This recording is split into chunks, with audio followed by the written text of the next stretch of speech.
իրականացման է այս դեպքում և նշել է, որ մինչև նոյեմբեր, եթե ոնց որ իրավիճակը այսպես է պահպանվում է, հապկի հետ կապված պարզ է Հայաստանի դիրքորոշումը, ինքը նշել է, որ կօգտագործեն է լծակը, որ կա և Հայաստանի ըստեյության կզրկեն ձայնի իրավունքից։ Նախկինում սրա վերաբերյալ Հայաստանի վարչապետը հայտարարել է դիրքորոշումը, թե այս հեռանկարային Հայաստանը ինչպես կվերաբերվի, բայց ես ուզում եմ անցել է որոշակի ժամանակ, ուզում եմ հասկանալ Հայաստանի դիրքորոշումը շարունակում է մնալ նույնը, որ կընդունեք գիտություն և կանցնեք առաջ, թե ամեն դեպքում Հայաստանը հնարավոր է փոխի մոտեցումը և օրինակ ապասառեցնի հապկում անդամակցությունը և վերսկսի աշխատանքները, որպեսզի չստեղծվի այնպիսի իրավիճակ, որ Հայաստանին զրկեն ձայնի իրավունքից։ Շնորհակալություն հարցի համար, ոչ Հայաստանի դիրքորոշման մեջ ոչինչ չի փոխվել, Հայաստանը այսպես հայտարարել է արդեն տարիներ, մի քանի տարի է սառեցրել է իր անդամակցությունը հապկին և ըստ էության հետդարձի ճանապարհ մենք չենք տեսնում։ Մենք կհետևենք զարգացումներին, ինչպես դուք նշեցիք հարցում, կընդունենք գիտություն հապկի մեր գործընկերների կողմից կայացված որոշման հետ կապված, ես չեմ կարծում, որ այստեղ մենք որևէ պատճառ կամ հանգամանք կա, որը կարող է մեզ ստիպել ակտիվացնել մեր մասնակցությունը հավաքական անվտանգության պայմանագրի կազմակերպությունում, գիտեք որոնք են եղել խնդիրները, որի բերումով Հայաստանը սառեցրել է իր անդամակցությունը և այդ խնդիրները ըստ էության չեն լուծվել մինչև օրս։ Մենք չենք տեսել որևէ նույնիսկ քաղաքական մակարդակի հայտարարություն, որը նույնիսկ դատապարտեր 2022-2023 թվականներին տեղի ունեցած Հայաստանի ինքնիշխան տարածքի նկատմամբ։ Պարոն Խանդանյան, այդ առումով կա Հայաստանի մոտ Երևանի մոտ մնացել է ակնկալիք, որ ամեն դեպքում հնարավոր է այդ հարցի վերաբերյալ դիրքորոշում ամեն դեպքում ինչ-որ մի փուլում լինի, թե այլևս որևէ ակնկալիք չկա և նաև դրանով է պայմանավորված Հայաստանի դիրքորոշումը հապկի հետ որևէ հեռանկար այսպես չպատկերացնելը և ըստ էության եթե այս քայլին գնան, այսինքն Հայաստանի զրկեն ձայնի իրավունքից, այնտեղ ընդհանցակարգով նաև կարող են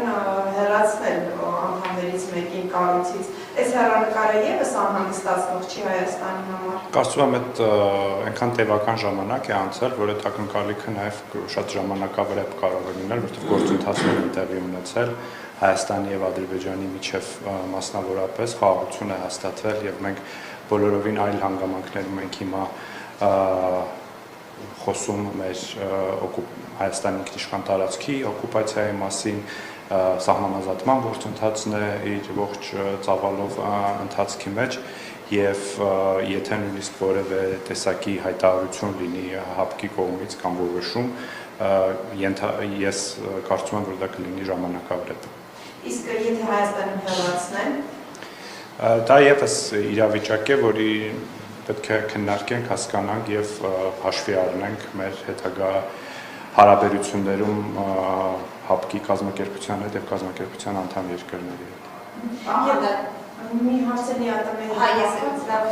Պարոն Խանդանյան, ուզում եմ իմանալ նաև նույն գործնախարարի տեղակալը ատամերից կապված է հայտարարություն արել, ընդդել է այն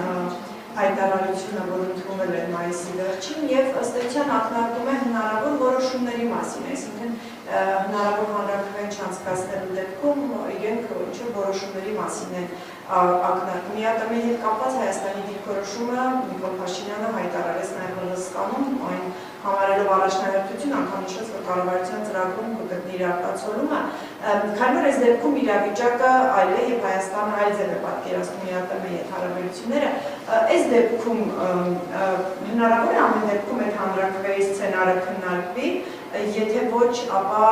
որն է Հայաստանի, այսպես ասած, պլան B-ն, եթե իրենք ակնարկում են հնարավոր որոշումների մասին, իսկ դրանք կարծես թե ոչ այնքան շահեկան են լինելու Հայաստանի համար։ Հանրաքվեի օրակարգ արհեստական օրակարգ է և բազմիցս է նշվել Հայաստանի վարչապետը, կառավարության մեր գործընկերները, իմ գործընկերները, որ չի կարող լինել հանրաքվե մի հարցի շուրջ, որը պարզապես գոյություն չունի։ Եվ բնականաբար Հայաստանը մոտ ապագայում, առաջիկա ամիսներին չի կարող հանրաքվեի դնել մի բան, որը Հայաստանում չի քննարկվել և որի շուրջ Հայաստանը գործողություններ դեռևս չի կատարել, խոսքը Եվրոպական միությանը անդամակցության հայտ ներկայացնելն է։ Ինչ վերաբերում է ԵԱՏՄ-ին մեր անդամակցության, ինչպես տեսակ միջկառավարական խորհրդի նիստին Հայաստանը մասնակցեց եւ ներկայացրեց մեր դիրքորոշումը, նաեւ Հայաստանը ԵԱՏՄ բոլոր ֆորմատներում, բոլոր գործընթացներին ակտիվ մասնակցում է, ներդրումն է ունենում, ինչպես քաղաքական առումով, այնպես էլ նաեւ ֆինանսական միջոցների ծավալով Հայաստանը ակտիվ մասնակից է եւ այստեղ նաեւ կարեւոր է ԵԱՏՄ բոլոր անդամ երկրների դիրքորոշումները նման հարցերի անդրադառնալիս, որովհետեւ ԵԱՏՄ անդամ եւ մեր գործընկերը, որի հետ մենք շարունակում ենք աշխատել ինչպես Ռուսաստանը, այնպես նաեւ մյուս գործընկերները, Ղազախստանը, Վրաստանը եւ այլն։ Ուստի այս հարցի շուրջ մենք շարունակենք աշխատել մեր ԵԱՏՄ գործընկերների հետ, ԵԱՏՄ-ի հետ մեր կարգավիճակը ԵԱՏՄ-ում եւ անդամակցության շարունակությունը նաեւ ամրագրված էր քաղաքացիական պայմանագիր կուսակցության նախընտրական ծրագրում եւ դա իր արտացոլումը կգտնի նաեւ կառավարության ծրագրում։ Պարոն Խանդարյան, տեսեք, այս հայտարարությունը Գարուզինի հնչել է անմիջապես ԵԱՏՄ-ում Նիկոլ Փաշինյանի ելույթից հետո։ Ըստ էության այն բացատրությունները, որ Փաշինյանը ներկայացրել այնտեղ, ընկալելի չի նրանց համար, այսինքն նրանք պնդում են, որ պետք է դուք կողմնորոշվեք։ Հիմա ենթադրենք շարունակվեց վիճակը եւ գա ինչ-որ մի բան, որ իրենք կտրուկ գործողություններ դիմեն եւ Հայաստանին հաղթահարելի դիմեն եւ Հայաստանին օրինակ հեռացնեն ԵԱՏՄ-ից։ Ինչ է լինի։ Այո, Հայաստանի Հանրապետությունը ԵԱՏՄ-ի իրավանդամ է եւ այնտեղ եւս ունի իրավունքներ եւ այդ որոշումը այդպես հեշտ կայացվող որոշում չի լինելու, այնուամենայնիվ մենք չենք պատրաստվում այս հարցի շուրջ առճակատման փուլ մտնել, մենք շարունակելու ենք համբերատար աշխատել եւ բացատրել այնքան, մինչեւ դա անկալելի լինի մեր գործընկերների համար, մեր բոլոր գործընկերների համար, նաեւ մեր Եվրոպական միության գործընկերներն են դրան հետեւ։ Նաեւ այնտեղ հավաքված երկրները որտեղ Փաշինյանը ասեց, միայն ինքը ասեց եւ որևէ ազգական չերացան։ Մենք շարունակում ենք աշխատել մեր բոլոր գործընկերների հետ, ԵԱՏՄ-ում եւ ԵԱՏՄ-ից դուրս եւ համբերատարորեն մենք կշարունակենք բացատրել մեր դիրքորոշումը եւ բնականաբար դա պարզից էր պարզ է, որ երբ որ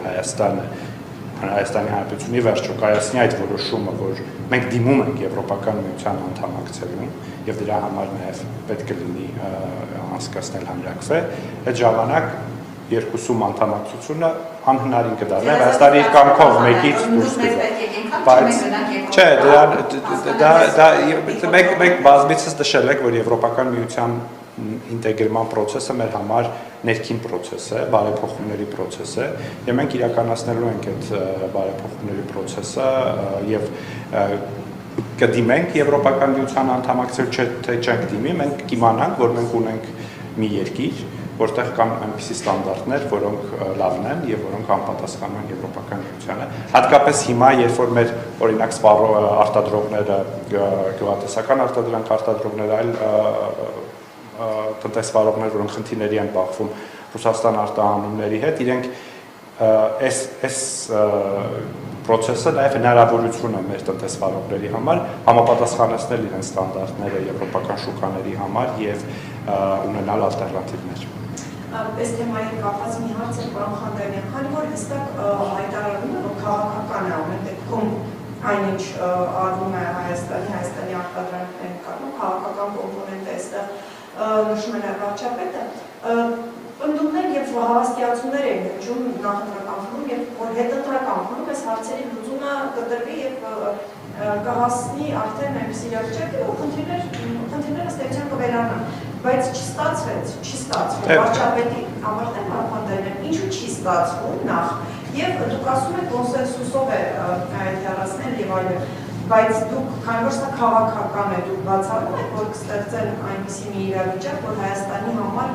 ըստ էության խնդիրները ավելի խորանան եւ տնտեսությունը կոնկրետ բաց իրավիճակում կհայտնվի։ Ինչ է լինելու այդ դեպքում, այդ պլանը կա, ինչ է կան։ Դա հետընտրական ժամանակահատվածը դեռ ընթացքի մեջ է եւ ինչպես տեսնում եք Հայաստանը ակտիվորեն աշխատում է այս ուղղությամբ։ Հայաստանը նաեւ կանգնում է իր Հայաստանի կառավարությունը կանգնում է իր քաղաքացիների կողքին, որպեսզի հնարավորինս մեղմի այն վնասները, որոնք նրանք կարող են կրել այս իրավիճակի բերումով, բայց նաև ես նաև պետք է հասկանալ, որ Հայաստանի ԵԱՏՄ անդամակցությունը շահեկան է ոչ միայն Հայաստանի Հանրապետության համար, այլ նաև կազմակերպության եւ այդ կազմակերպության անդամակցող պետությունների, այդ թվում եւ Ռուսաստանի Դաշնության համար, թե տնտեսական առումով, թե քաղաքական առումով, եւ սա եւս մի ուղերձ է, որը մենք շարունակաբար փորձում ենք հղել եւ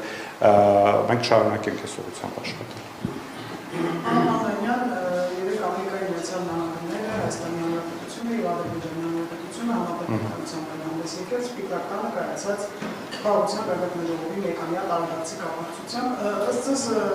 սրանով է նաև պայմանավորված ռուսական կողմից եկող ագրեսիվ հայտարարությունները անհանգստացնող հայտարարությունները, որ մեր երկրում խաղաղությունը ամրապնդվում է, օրեցօր։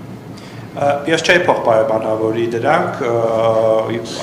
այն ինչ որ արձանագրվել է երեկվա հայտարարության մեջ, դրանք արդեն մեկ տարվա իրողություններ են եւ շատ կարեւոր է, որ այդ գործընթացը առաջ է շարժվում, թե քաղաքական հարաբերությունների, թե խաղաղության գործընթացի ամրապնդումը եւ թե դրանից բխող նաեւ տնտեսական համագործակցությունը, որը առևտրային համագործակցությունը, որը ձևավորել է Հայաստանի եւ Ադրբեջանի միջև, ինչպես նաև Հայաստանի Միացյալ Նահանգների միջև հարաբերությունների խորացումը այնպիսի ոլորտներում, որոնցում մենք փորձառություն չունեինք համագործակցության, բայց այսօր արդեն տեսնում ենք օրինակ, որ արհեստական բանականության եւ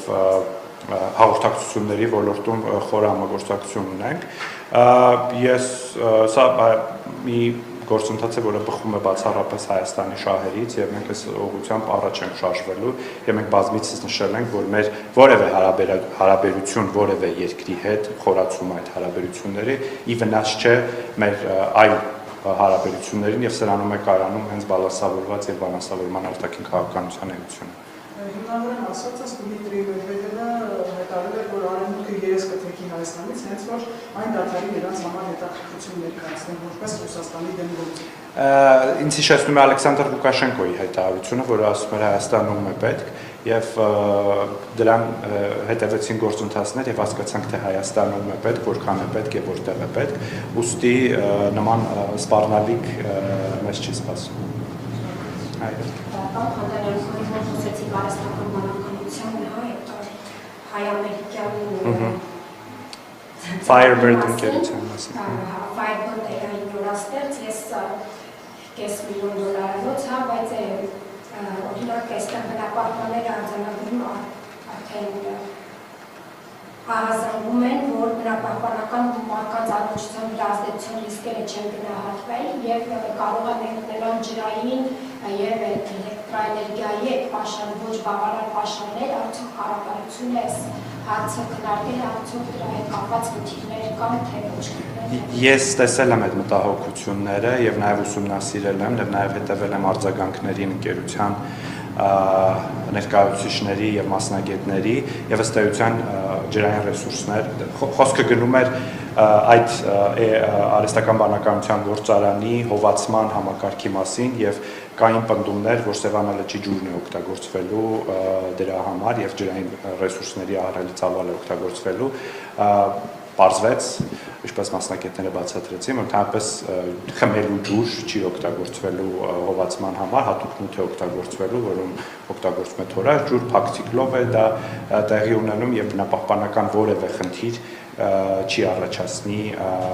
Կոտայքի մարզի եւ Հարակիչ շրջանների համար այս գործարանը սա մասնագետների եւ տեսակետն է եւ իրականությունն է, ինչը կարծում եմ բնապահպան ակտիվիստների բոլոր մտահոգությունները փարատել են։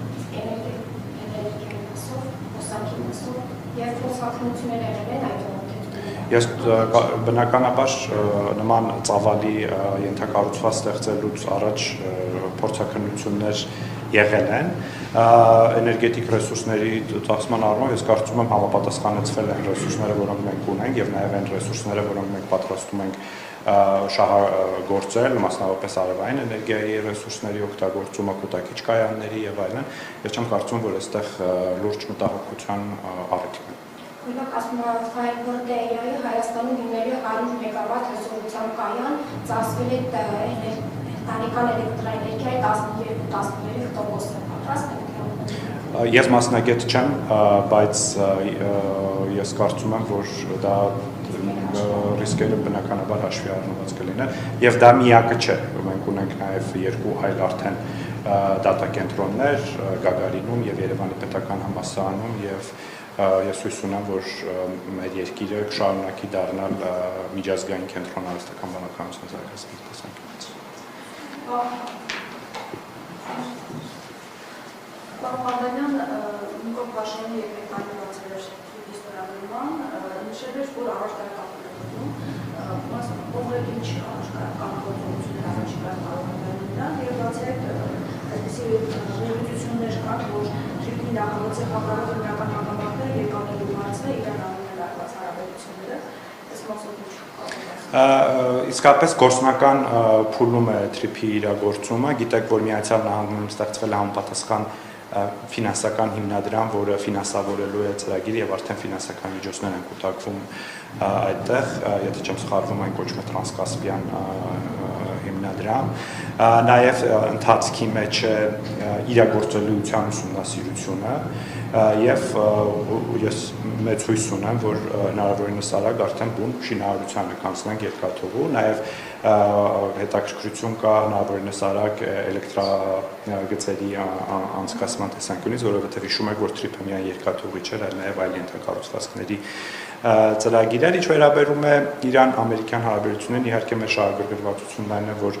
հնարավորինս արագ խաղաղություն հաստատի եւ մեծ հույս էր նշել այն պայմանավորվածություն, այն բանակցությունները, որոնք մի քանի ամիս առաջ տեղի ունեցան Իրանի եւ Միացյալ Նահանգների միջեւ, կարծես թե ձևավորվել էր խաղաղության պլան, հույս ունենք այդ պլանը կիրագործվի, իսկ ինչ վերաբերում է Թրիփին իրագործմանը Հայաստանում եւ Հայաստան-Իրան հարաբերություններին, այստեղ կարծում եմ որևէ մտահոգվելու առիթ չկա, մենք մեր Իրանի մեր գործընկերների հետ Հայաստանի կառավարությունը ակտիվ քննարկել է այս հարցը, փոխըմբռնում կա այս հարցի շուրջ եւ ես չեմ կարծում, որ որևէ մեկը կարող է մտահոգվել, որ Իրան-ամերիկյան լարված հարաբերությունները կարող են ազդել այս ծրագրի իրագործմանը։ Այսինքն ամեն դեպքում երկաթգծի կառուցման հարցը կապված է նրանից, թե Իրան-ԱՄՆ հարաբերությունները կդրսևորվեն։ Ճիշտ հակառակը, ընդհանրապես կախված չէ դրանից, երկաթգծի կառուցման հարցը օրակարգի հարց է, ինչպես նշեցի, ուսումնասիրվում է տեղանքը, դրա իրագործելիությունը եւ այլ պարամետրեր, եւ որպես ուսումնասիրությունները եւ տեխնիկական զրույցները ավարտվեն, կսկսվի բուն շինարարության հարցը, այստեղ քաղաքական խոչընդոտ ես չեմ տեսնում։ Պարոն Անդրանյան, ոնց հասկացանք, առաջին քննարկվելու է Ռուսաստանից Հայաստան ներկրվող գազի սակագնի մասին հարցը։ Այս պահին Հայաստանը քննարկումներ ունի այդ մասով, արդյոք դիտարկվում է այլ երկրներից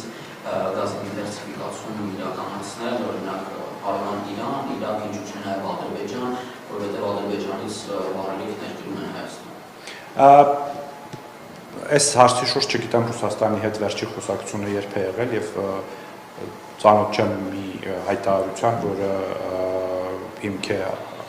մեզ մտածելու, որ գազի սակագինը կարող է փոխվել, այնուամենայնիվ, երբ որ նման իրավիճակ առաջանա, կրկին բարեկամաբար մենք մեր ռուս գործընկերների հետ կունենանք այս քննարկումները, բայց դիվերսիֆիկացիան իհարկե կարևոր է այս հարցում, եթե չեմ սխալվում, տարածքային կառավարման եւ ենթակառուցվածքների նախարարի վերջին Իրան այցի ժամանակ նաև նման քննարկումներ տեղի ունեցել գազի ներկրման ծավալների ուղղությամբ եւ այս ուղղությամբ եւ մենք եւս կաշխատենք եւ Թրիփը եւս նաեւ գազամուղի է վերաբերվում, այսինքն Հայաստանի տարածքով անցնելու է Թրիփի շրջանակներում գազամուղ եւ սա գուցե եւս մեկ հնարավորություն է, որպեսզի մենք դիտարկենք եւս մեկ աղբյուր ունենալու, օգտվելու այդ գազամուղի հնարավորություններից։ Իհարկե սա շատ տեսական միտք է, որը ես հիմա այս պահին արտահայտում եմ, բայց դա բարդ չէ գործնականում իրականացնել։ Իսկ խաղաղության վարակի շրջանակներում Ադրբեջանից Հայաստան գազի ներկրում պլանավորվում է։ Դա գիտեք, տարբեր տնտեսական հարաբերությունների եւ էներգետիկ հարաբերությունների քննարկումներ տեղի ունեցել են այս ընթացքում Ադրբեջանի հետ, ես չգիտեմ թե կոնկրետ գազի մատակարարման հարցով ուր ենք մենք հասել այդ առնչությամբ, բայց դա բացառված սցենար չէ։ Պարոն Անդրանյան, նաև տեղեկություններ կան, որ ռուսական պատժամիջոցների երկրորդ փուլն է սպասվում, նաև այսպիսի տեղեկություններ կան, որ հնարավոր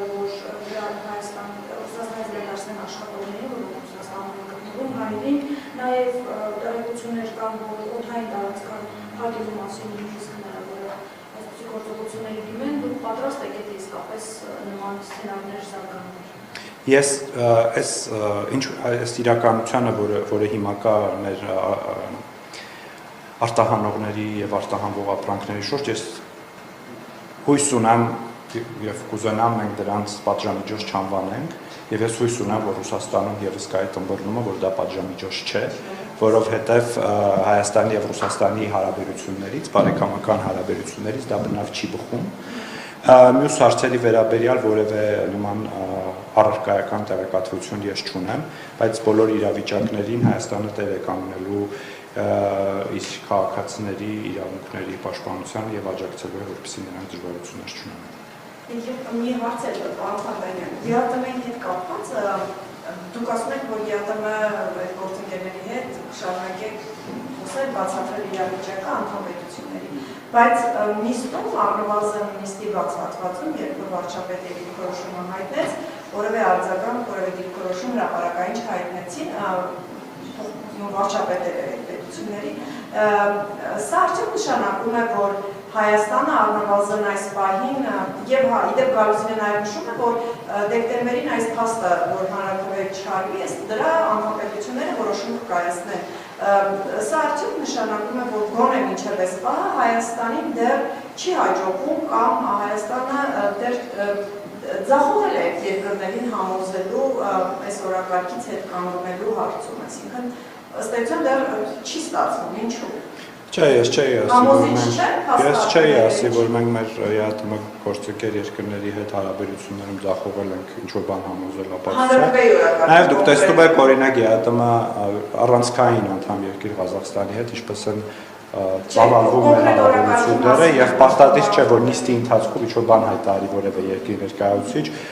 որպեսզի մենք դրանից եզրահանգումներ անենք, թե ինչպիսին է այդ երկրի վերաբերմունքը ստացված իրավիճակին։ Մենք շարունակելու ենք աշխատել եւ նորից եմ կրկնում, որ ԵԱՏՄ անդամակցությունը չի բխում բացառապես միայն Հայաստանի Հանրապետության շահերից։